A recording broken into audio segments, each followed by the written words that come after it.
La sensibilité à l'eau est l'une des principales caractéristiques en lien avec la durabilité des enrobés. Elle peut être déterminée à l'aide de l'essai de traction indirecte ou essai de fendage. Cet essai a pour but de déterminer la résistance à la traction indirecte tant avant qu'après conditionnement des éprouvettes dans de l'eau. Pour déterminer la sensibilité à l'eau, il faut 6 éprouvettes cylindriques. Celles-ci peuvent être confectionnées en laboratoire ou prélevées sur une route.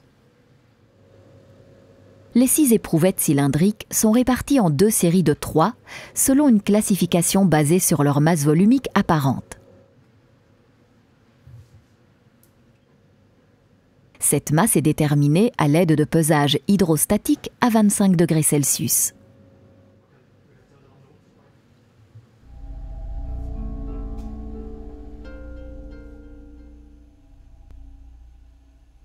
Trois éprouvettes sont saturées d'eau. Le laborantin applique une dépression ou un vide afin de les désaérer. Elles sont ainsi davantage exposées à l'eau.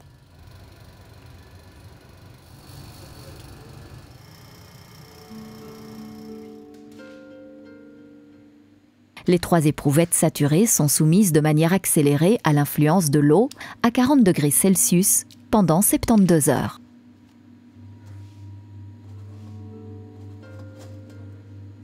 Trois jours plus tard, les 3 éprouvettes humides ainsi que les 3 sèches sont amenées à 15 degrés Celsius.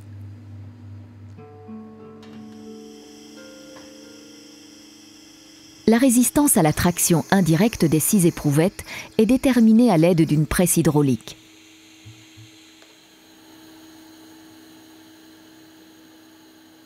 La force et le déplacement sont mesurés, puis présentés sous la forme d'un graphique.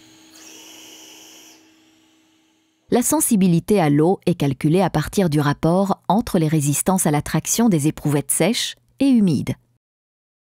Le résultat, la valeur ITSR, est exprimé en pourcents. Les cahiers des charges type contiennent des exigences pour la sensibilité à l'eau des enrobés. Les résultats des essais peuvent être confrontés à ces exigences.